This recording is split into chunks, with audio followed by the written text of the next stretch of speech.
सूरत हाल बन चुकी है। ऑब्वियसली सोहेल आफरीदी साहब एक बड़ी वाइड एक पिवटल पोजीशन उनकी है पार्टी के अंदर, बहुत अहम पोजीशन है। क्या ये मामला जितना ख़राब हो गया आपके नज़दीक, ये ज़्यादा मिसअंडरस्टैंडिंग है या ये बात गलत फहमी से बहुत आगे जा चुकी है आपके नज़दीक? जी बिस्मिल्लाहिर्रहमानिर्रहीम, बहुत शुक्रिया आपका मुनीर फारूक साहब। देखें, ये जो मामला है ना इस वक्त केपीके में चल रहा है जी, ये माजरत के साथ मुझे तो एक जिद और अना का मामला लग रहा है। जिस वक्त सोहेल आफरीदी साहब अभी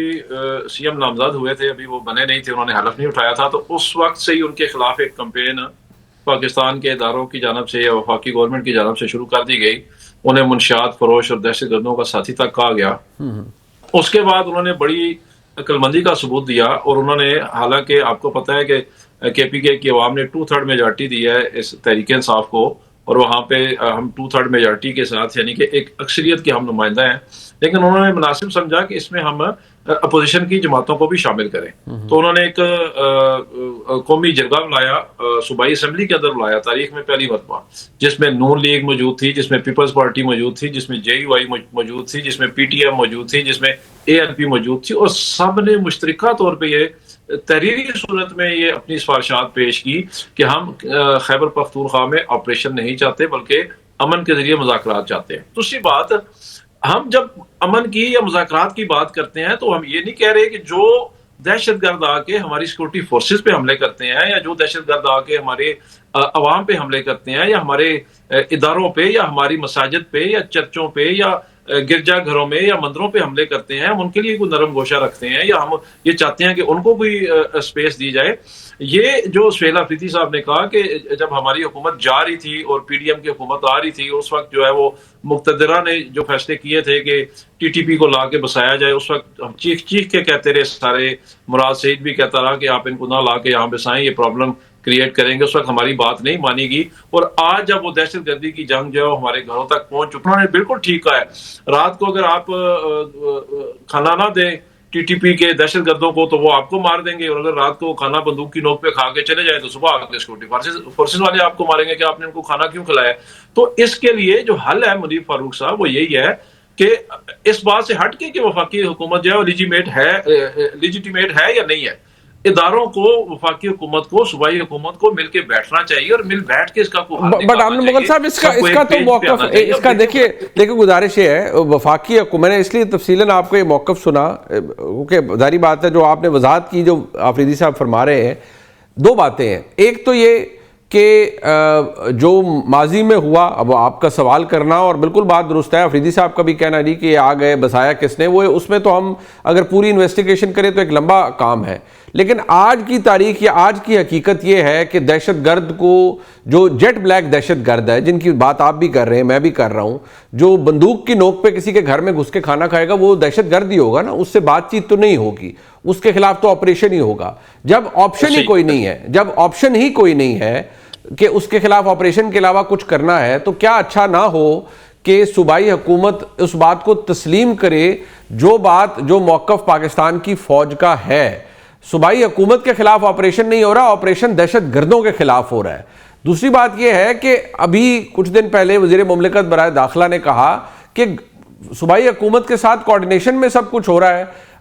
जो कोर कमांडर हैं, जाहिर बात है, वो ऐसा तो नहीं है ना कि कोई डिटेल ही शेयर नहीं की जा रही होगी आफरीदी साहब से। इस वक्त आपको भी पता है, अरबी आपने खुद कहा, मैं दोबारा कहूंगा, मेरे आपके घर में घुस के जो बंदूक की नोक पे खाना खाएगा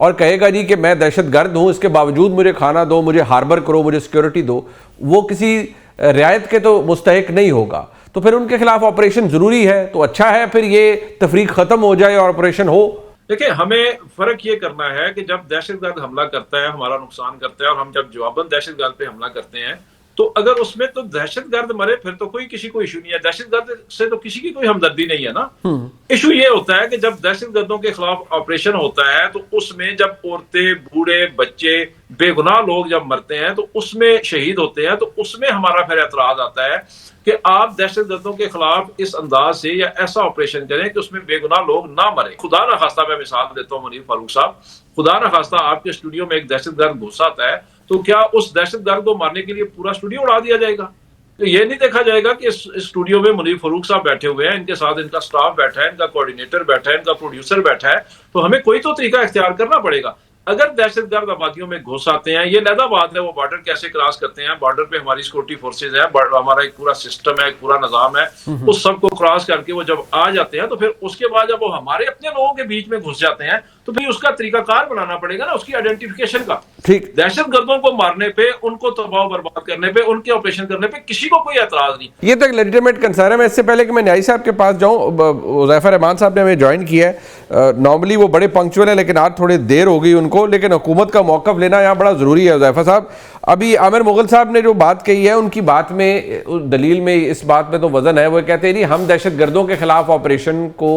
नहीं रोक रहे, ना ही हम रोकने की कोशिश करते हैं। मसला ये है कि वहाँ पर अगर कोई बेगुनाह शहीद होता है दहशतगर्दों के ख़िलाफ़ ऑपरेशन में, तो मेन प्रॉब्लम वहाँ पर आता है। फिर उसका तो तरीक़ाकार यही है कि वहाँ पर सूबाई हुकूमत और वफाकी हुकूमत की कोऑर्डिनेशन से लोगों का इनखला किया जाए और उनकी मुकम्मल मुआवनत की जाए, ताकि वहाँ पर दहशतगर्दों के ख़िलाफ़ एक फ़ैसला कुन ऑपरेशन हो सके। लेकिन अभी मैं वज़ीर आला साहब की जो गुफ्तगू सुन रहा हूँ, वो तो ये कह रहे हैं कि ये ऑपरेशन नहीं हो रहा, ये तो नीचा दिखाने के लिए सब कुछ हो रहा है आफरीदी साहब को या सूबाई हुकूमत को। हुज़ैफा साहब,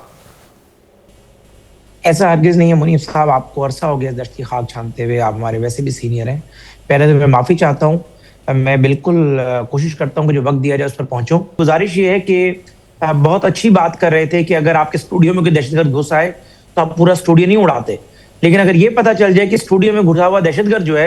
पिछले 4 साल से पूरे मुल्क में दहशतगर्दी को ऑपरेट कर रहा है, एक तरफ जो है 26 करोड़ आबादी और एक तरफ 4 लोग हैं, और आपके पास कोई और हल ना निकल रहा हो, तो फिर आप कारपेट बमिंग को प्रेफर करेंगे कि हमने अपने बाकी लोगों को बचाना है। और नबी करीम की हदीस है जिसका मफहूम है कि जब अल्लाह का अजाब आता है तो नेक लोग भी उसका शिकार हो जाते हैं। तो बसा औकात जाहिर है जब आपने इतने खतरनाक दहशतगर्दों के खिलाफ आप ऑपरेशन करते हैं और वो इन लोगों का जो ह्यूमन शील्ड यूज करते हैं या उन इलाकों में फंस जाते हैं, यानी ये जो लोग हैं उन इलाकों में फंसे होते हैं, वहां दहशतगर्द भी मौजूद होते हैं, तो लामाला में इनकार नहीं कर रहा, लेकिन नीयत ये हरगिज नहीं होती कि किसी आम इंसानी जान को जो है नुकसान पहुंचाया जाए। मुझे आप ये बताएं कि ये जो बात कर रहे हैं, मैंने भी वो सारा एरिया जर्नलिज्म के दौर में रिपोर्टिंग भी की। ड्यूरेंट लाइन के अंदर जो है बहुत सारे खानदान ऐसे हैं जिनकी रिहाइशें जो है वो पाकिस्तान में है और उनके रकबे जो है वो अफगानिस्तान के अंदर है, या ऐसा भी है कि कुछ लोग यहाँ पाकिस्तान में रह गए और 2000 या 3000 फुट के दूसरी साइड पे उनके दूसरे कजन्स वगैरह रहते हैं, वो अफगानिस्तान में रहते हैं। तो आपका जो 2400 या 2500 किलोमीटर का एक लंबा बॉर्डर है, तो उसके अंदर बिल्कुल खारदार तार भी हमने लगाई, ये उसका अक्सर औकात जिक्र करते हैं। तो भाई अगर मकामी सपोर्ट मौजूद हो तो लामहला बॉर्डर क्रॉस करना कोई इशू नहीं रहता।